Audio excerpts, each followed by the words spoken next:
a oblação perfeita. Uma vez por ano ele fazia isso.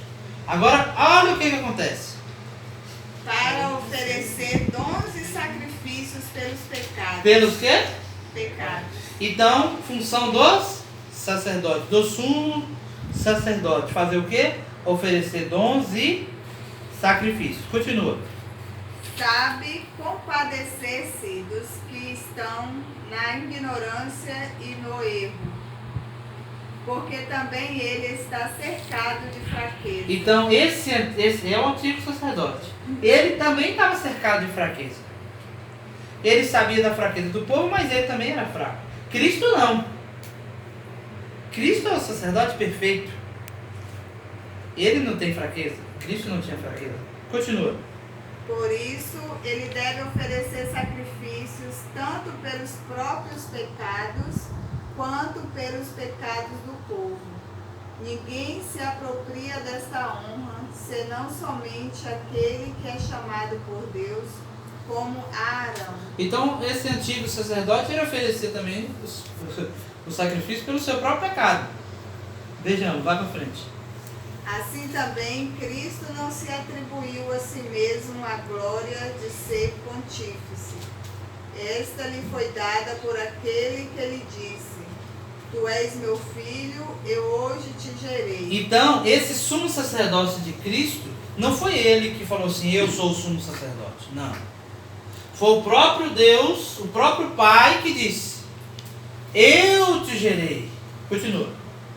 Como também diz em outra passagem. Em outra passagem, olha, de novo que a gente já leu essa passagem que diz, né? Vai. Tu és sacerdote eternamente, segundo a ordem de Melquisedeque. Vai. Nos dias de sua vida mortal, dirigiu-se preces e súplicas, entre clamores e lágrimas, àquele que o podia salvar da morte, e foi atendido pela sua piedade. Olha, aqui na Bíblia de Jerusalém fala pela sua submissão. Então Cristo, antes de ser entregue à morte, ele ofereceu ao Senhor lágrimas, angústias. E ele recebeu esse poder de ser sumo sacerdote pela sua submissão, pela sua obediência. Continua. Embora fosse filho de Deus, aprendeu a obediência por meio dos sofrimentos que teve. E uma vez chegado ao seu termo, tornou-se autor da salvação eterna para todos os que lhe obedecem, porque Deus o proclamou sacerdote segundo a ordem de Melquisedeque. Então Deus proclama, o próprio Deus proclama que Cristo é o novo sacerdote. E você viu que ele é o novo sacerdote puríssimo, sem mancha de pecado. E segundo a ordem de Melquisedeque. Ou seja, continua oferecendo pão e vinho. Então, não é mais feito sacrifício de bois e etc. Agora já é um sacrifício só. Acabou. Cristo já se entregou por nós. Mas vamos ver se é preciso ou não é preciso fazer culto. Né? Porque, e como é que tem que ser esse culto? Se é preciso fazer culto, como é que é o culto? O culto acontece ainda. E a palavra de Deus vai dizer que esse culto é segundo a ordem de Melquisedeque. Então, se acontece algum culto a Deus que não tem oferta de dons e sacrifício, ou o dom e o sacrifício, o dom e o sacrifício, que foi feito uma vez por outra, não é um culto a Deus. O verdadeiro culto é o culto que acontece o sacrifício de Cristo. Você vai ver Hebreus falando sobre isso. Vamos lá. Vamos lá em Mateus 26. Aqui a gente viu que o sacerdote oferece dons e sacrifícios para a remissão dos pecados. Vai Mateus 26. Mateus 26. 26. Mateus 26, 26. Mateus 26, 26.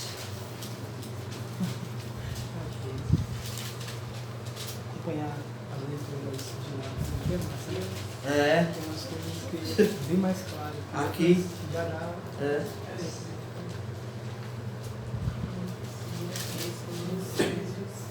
Porque a Bíblia assim são iguais? É. Então, essa é mais fácil para entendimento?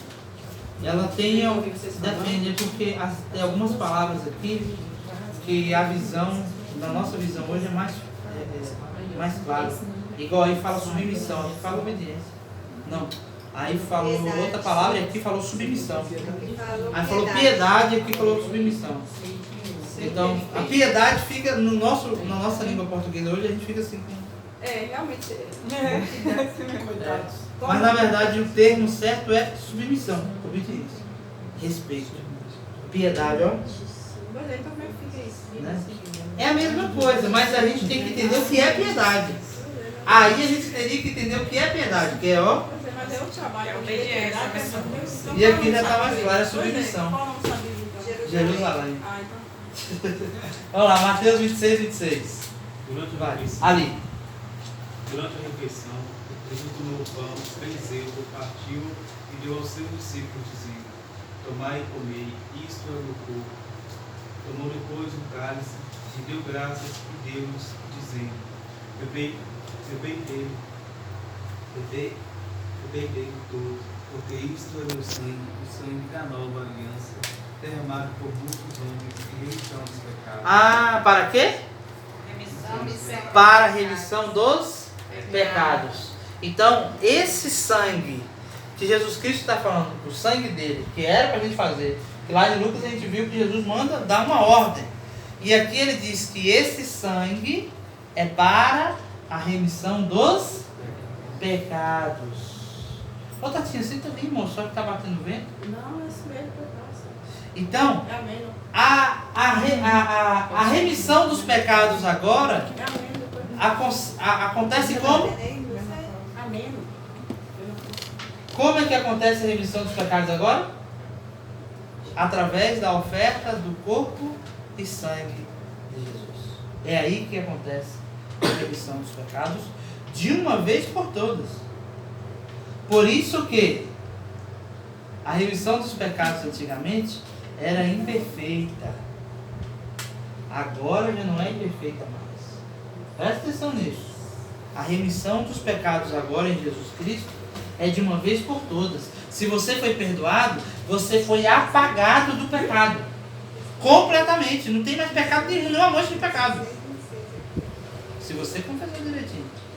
Se você recebeu o perdão dos pecados, você recebeu essa remissão dos pecados de uma vez por todas. E se você volta a pecar conscientemente, Paulo vai dizer que é difícil agora você receber o perdão dos pecados. Ele vai dizer que é quase impossível.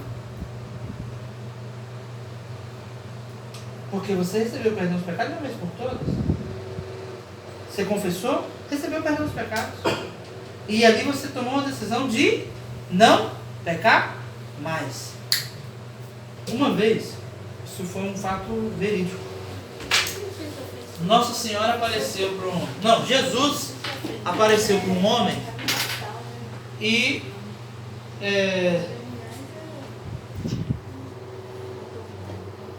apareceu e falou um bocado de coisa. Presta atenção aqui, meninos. Jesus apareceu para um homem. Aparece. Aí o homem vai procurar o bispo e fala assim para o bispo: olha, Jesus apareceu para mim e falou isso. Aí o bispo falou o seguinte: faz o seguinte,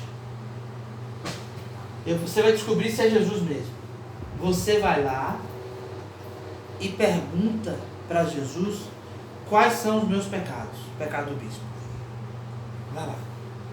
Aí o bispo não é besta, foi e confessou. Confessou. Aí Jesus aparece para o homem e ele pergunta: quais são os pecados do bispo? Aí Jesus fala assim: não, ele não tem pecado nenhum, porque eu já perdoei ele de todos os pecados. Aí ele volta, falou: Jesus falou que o senhor não tem pecado não. Por quê? Porque ele havia confessado. E quando a gente confessa, a gente é eliminado de todos os pecados. Não tem pecado nenhum mais. E por isso que agora nós somos uma nação santa. Porque agora nós recebemos o perdão dos pecados. E a gente viu que Cristo deixou os apóstolos para nos dar o perdão dos pecados. É profundo isso. E a gente viu que para receber a remissão dos pecados, a gente precisa confessar, ó, presta atenção como é que a gente faz para receber o perdão dos pecados. Confessa os nossos pecados e faz uma oferta e um sacrifício. Mas quem faz isso não somos nós, é o Senhor, é Jesus que faz. E é por isso que a gente fala que o Padre é persona Christi, porque naquela hora quem está fazendo o sacrifício é quem? O Senhor, não é o Padre. Não é o Padre. É a pessoa de Jesus. É o próprio Jesus. Não é o Padre. Então, se você também não distinguir que aquele que está lá na frente não é o Padre de Jesus, isso aí são palavras minhas, né? Aí, que não é Jesus é o Padre? São palavras minhas. Você também está pecando. Não está distinguindo que aquele ali não é o Padre de Jesus. Não é o Padre, não, é Jesus que está ali. Pessoa de Cristo, né? Ah, mas é pecador? Sim. A pessoa que está ali. O pão que a gente comunga é perfeito? É perfeito o pão que a gente comunga? Não é. O pão, você já viu, tem alguns que parece que já assou demais, outros assou de menos, outros parece que está guardado tem um tempão. O pãozinho não é perfeito. Mas o que nós estamos comungando é perfeito. Independente da matéria do pão. Se já passou um tempinho do tempo, se assou demais, se é grande, se é pequeno, não importa. Se vem quebrado, se não vem quebrado. O que importa é que ali é Jesus. A mesma coisa do padre. Não importa se o padre é alto, se é baixo, se é pecador, se não é, se está santo, se está com o braço torto, se está com o olho torto. Se o padre fala mal dos outros, não importa. Ali agora é a pessoa de Jesus. A matéria não importa, é a pessoa de Cristo. Deu para entender? Como é que é o negócio? Vamos continuar lá. Hebreus 9:6. Vamos voltar em Hebreus. Agora, gente, nós vamos dar uma passeada aqui em Hebreus, viu? Nós vamos dar uma passeada em Hebreus. 9:26. 9:6. Desculpa. 6. Nós vamos dar uma passeada agora em Hebreus. Além de tomar um suco de limão, a gente vai o que mais assim? Um bolo de limão também, assim, bem refrescante. Uma torta de limão daquela ali. Uma mousse de limão, bem refrescante. Assim. Você não gosta não? Não. Vamos lá. Hebreus capítulo 9, versículo 6. Agora é profundo. Já tem quantos minutos aí? 1h19. Tem problema não, vamos conseguir. Aqui nós já estamos finalizando. Só falta 2 folhas. 9:6. Vai lá, vai Patrícia. Assim sendo, enquanto na primeira parte do tabernáculo entra continuamente os sacerdotes para desempenhar as funções. Então olha só, aqui no nosso tá para realizar o serviço cultual, o serviço do culto. Então, ó, lê de novo o versículo 9, versículo 6. Assim sendo, enquanto na primeira parte do tabernáculo... Na primeira parte, porque tinha 2 partes. A primeira era o lugar santo, a segunda parte era o santo dos santos. Nessa segunda parte a gente já entendeu que só entrava o sumo sacerdote, uma vez por ano. Mas na primeira parte, entrava continuamente, todos os dias. Presta atenção. Vai. Entra continuamente os sacerdotes para desempenhar as funções. As funções do culto, o serviço do culto. Qual era o culto? A remissão dos pecados. Vai lá. No segundo, entra apenas o sumo sacerdote. Olha, então no segundo entra somente o santo dos santos. Só entra. E o que era o santo dos santos para a visão dos judeus? Um pedacinho do céu. Lá nessa segunda parte, só entrava o sumo sacerdote quantas vezes? somente uma vez ao ano, e ainda levando consigo o sangue para oferecer pelos seus próprios pecados e pelo do povo. Então, esse sumo sacerdote fazia o quê? Pegava o sangue para oferecer pelos seus pecados e o pecado do povo. Continua. Com o que significava o Espírito Santo, que o caminho dos santos ainda não estavam livres, enquanto substituístes o primeiro tabernáculo.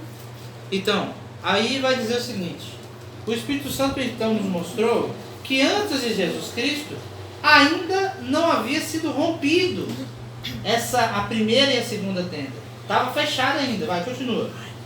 Aí ele vai explicar que é um símbolo. Ó, vai ao versículo 9. Isto é também uma figura que se refere ao tempo presente. Olha, essa questão da primeira tenda e da segunda tenda, do lugar santo e do lugar santíssimo, é o que se refere, é um símbolo que se refere ao tempo presente. Continua.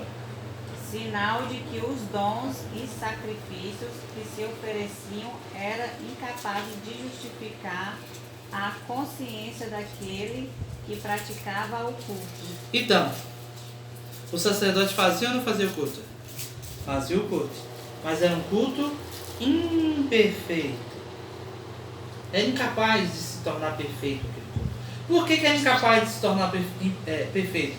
Porque o próprio sumo sacerdote era imperfeito. Ele oferecia o sangue pelo perdão dos pecados dos outros e dele. Continua. Culto que consistia unicamente em comidas, bebidas e abluções e diversas ritos materiais que só podiam ter valor enquanto não fossem instituídos outros mais perfeitos.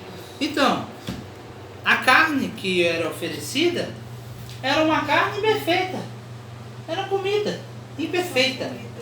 Agora não.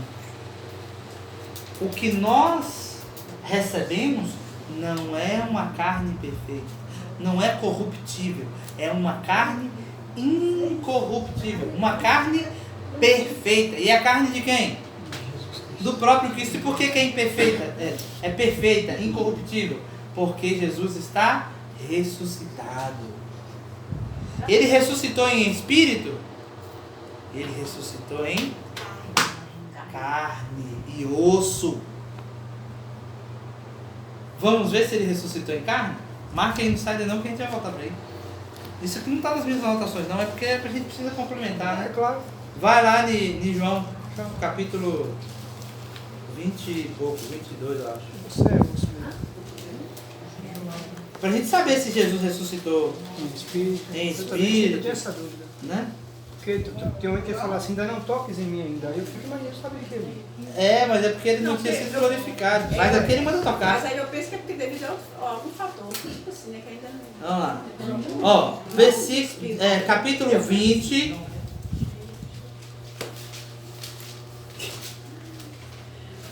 Diante.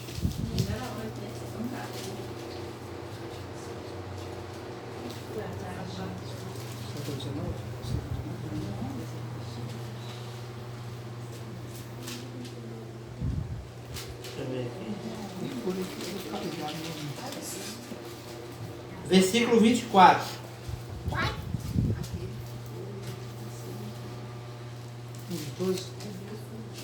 Olha lá. Leia aí alguém. Tomé, um dos 12, chamado Dídimo, não estava com eles quando veio Jesus. Os outros discípulos disseram: Vimos o Senhor. Mas ele replicou-lhes: Se eu não vir nas suas mãos o sinal dos pregos, e não puser o meu dedo no lugar dos pregos, e não introduzir a minha mão no seu lado, não acreditarei. 8 dias depois, estavam seus discípulos outra vez no mesmo lugar, e Tomé com eles.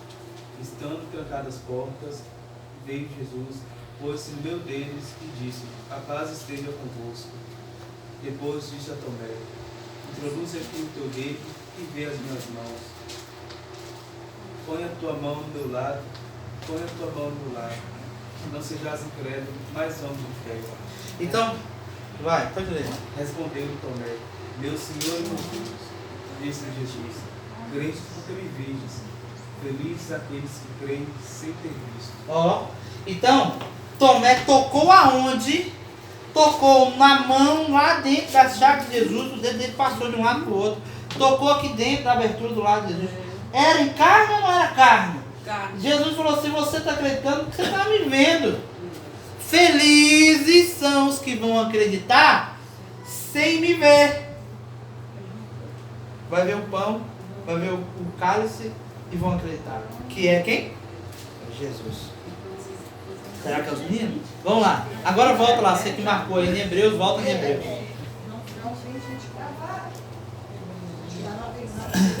Hebreus. Olha agora aqui. Geladinho, suco de maracujá. Geladinho. Você não gosta de maracujá? Maracujá é bom. Suco de maracujá geladinho. Hebreus capítulo 9, versículo 11. Hebreus 9, 11. Lê aí alguém. Vai lá, irmão. Você está lendo, lê. Porém, já veio Vamos entender aqui a visão. Então lá falou, aqui estava lendo que o sumo sacerdote era imperfeito.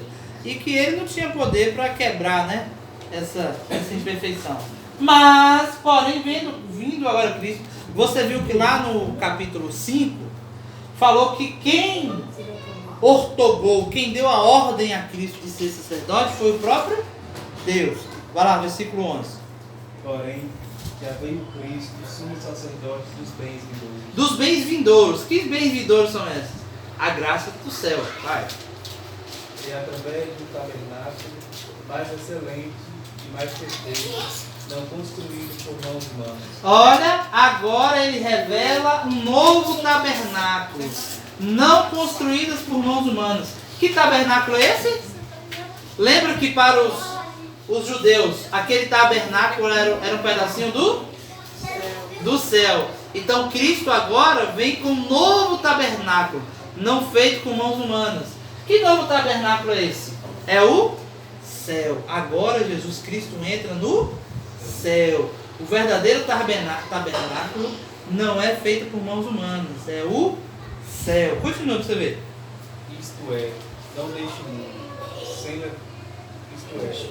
não deixe sem levar consigo o sangue de carneiros ou novilhos, mas como seu próprio sangue entrou de uma vez por todas no santuário. Esse santuário a gente já viu que não é feito por mãos humanas. Esse santuário é o céu. E ele entrou como? Através do quê? Do seu sangue. E porque ele entrou através do seu sangue, nós também entramos através de como? Do seu sangue. Se fizermos o quê? Comermos e bebermos do seu sangue. Aí nós temos direito ao céu. Deu para entender que sem beber do sangue de Jesus não entra no céu? Porque só entra no céu quem possui o sangue de Jesus. Por isso que o Padre José Augusto ele afirma tanto, apertando tanto essa passagem. Justamente. Só entra no céu quem comungar no corpo do sangue de Jesus. Né? A gente não entendia. Eu achava isso radicalismo demais. Eu também achava.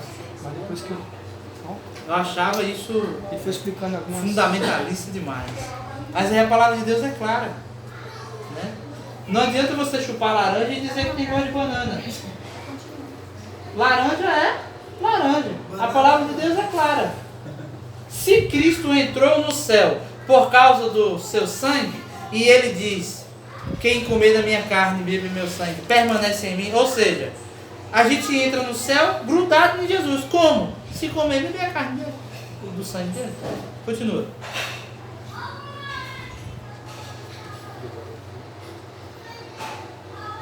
Adquirimos uma redenção eterna, pois se o sangue de carneiros e de touros é a cinza de uma vaca,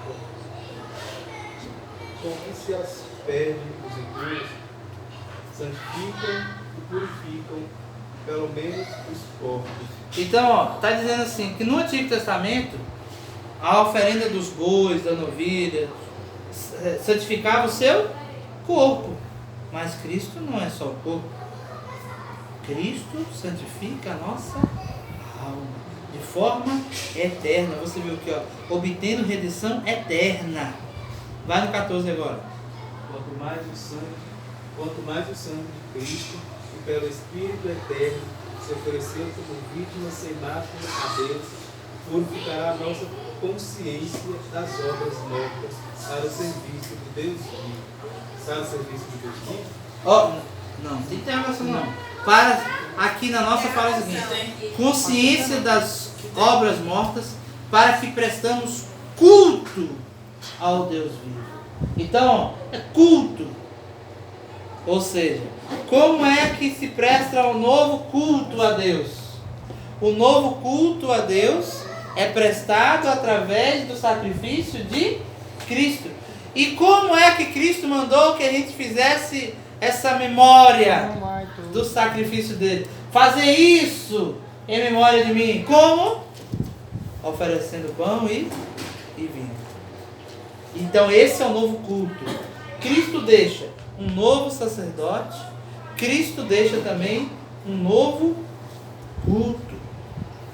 Um novo sacrifício. E esse novo sacrifício é um sacrifício uma vez só que aconteceu. É o sacrifício de Cristo eterno. Ele deixa um novo sacerdócio. E ele deixa um novo culto.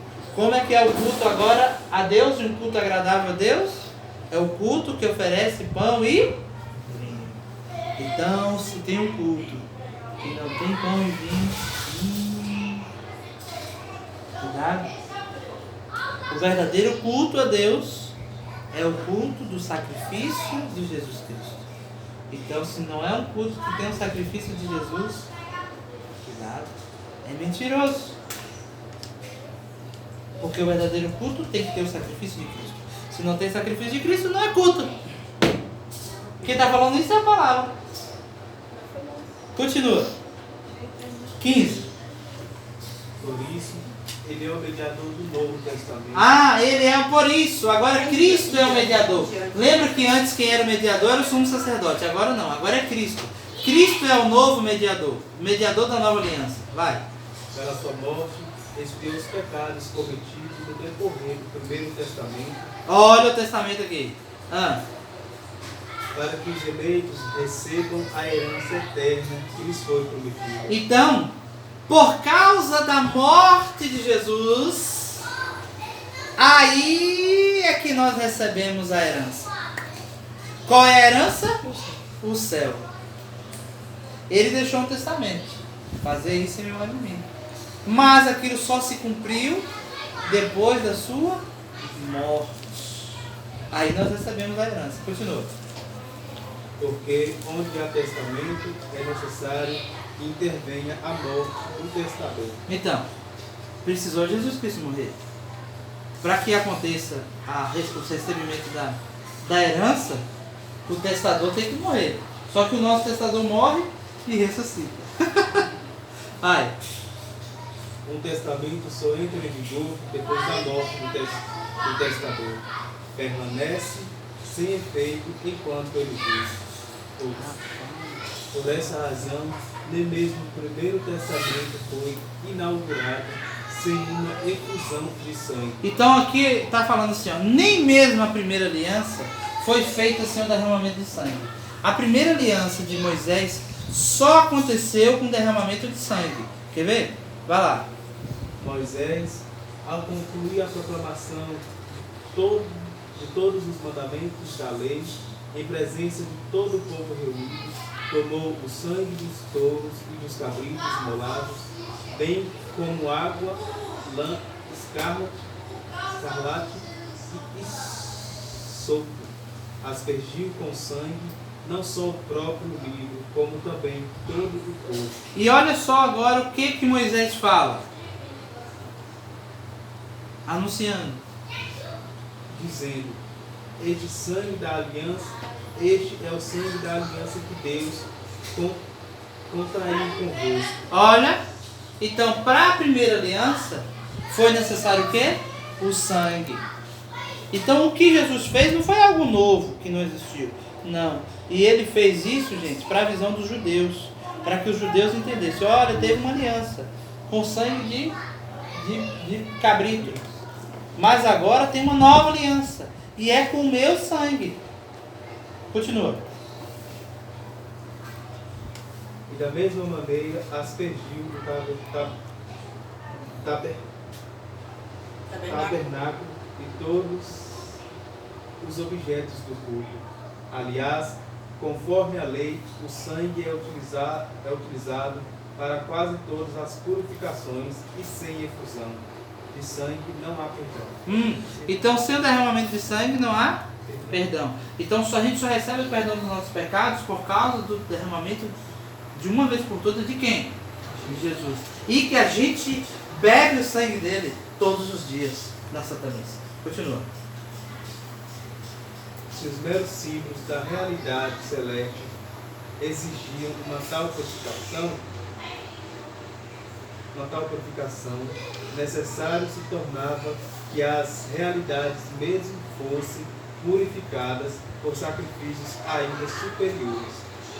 Eis porque Cristo entrou no santuário feito por mãos de homens. Cristo não entrou, né? Cristo não entrou.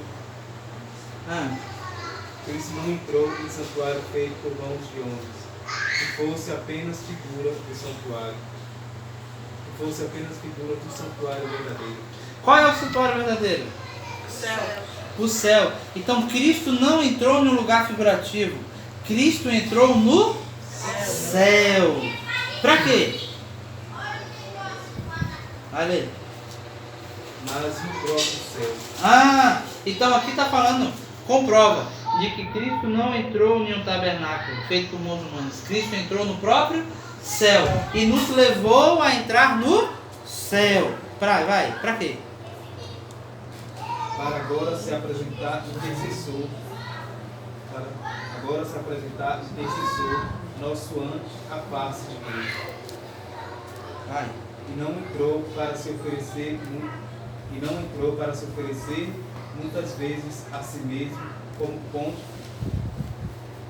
que entrava todos os anos no santuário para oferecer sangue alheio. Do contrário, que seria necessário padecer muitas vezes desde o princípio do mundo, quando é certo que apareceu uma só vez ao final do tempo para a destruição do pecado, que é o sacrifício de si mesmo. Então, o que acontece hoje não são novos sacrifícios. O sacrifício já aconteceu uma vez por todas. Então o que o sacerdote faz? O sacerdote faz aquele momento em memória de Cristo, das suas palavras e do que já aconteceu uma vez por todas. Então aquilo é renovado. Não é um novo sacrifício, é o mesmo sacrifício do Calvário. E é por isso que a gente diz que a Santa Missa é o Calvário.